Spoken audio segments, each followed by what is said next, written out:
Owner பொண்டாட்டி, வெயில் ஓவரா இருக்கு. விளக்கெண்ணெயில வெங்காயத்தை வெட்டி போட்டு எடுத்துட்டு வாடி. வீட்ல விளக்கு இருக்கு, விளக்கமாறு இருக்கு. விளக்கெண்ணெய் மட்டும் இல்லடி. ஏண்டி வீட்ல வேற எண்ணெய் இல்லையா? இருக்கு இருக்கு, இரு எடுத்துட்டு வந்து தொலைகிறேன். சின்ன வெங்காயத்தை வெட்டி போடுடி, மறந்துடாத.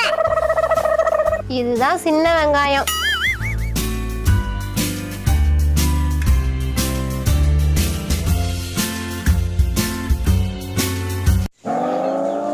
என்னடி எடுத்துட்டு போற? ஓனரே, நாங்க தான் விளக்கெண்ணெயில வெங்காயத்தை வெட்டி போட்டு எடுத்துட்டு வர சொன்னோம். அட விளங்காதவள அஞ்சாண்டி மண்ணெண்ணெய் ஊத்தி எடுத்துட்டு போற? மண்ணெண்ணெயா? அட மாங்கா மடச்சி எங்களை மண்ணுல புதைக்க பாக்குறியா? நீங்க தானே வீட்ல இருக்க எண்ணெய் எடுத்துட்டு வர சொன்னீங்க. மண்ணெண்ணெய் தான் இருந்துச்சு. அத உன் மண்டையில ஊத்திட்டு வெயில போய் நில்லுடி, நல்லா கொழுந்து விட்டு எரியா. ஏண்டி இந்த மண்ணெண்ணெய் வாங்க எவ்வளவு நேரம் நின்னு இருக்கேன் தெரியுமா? அத போய் வீணாக்க பாக்குற?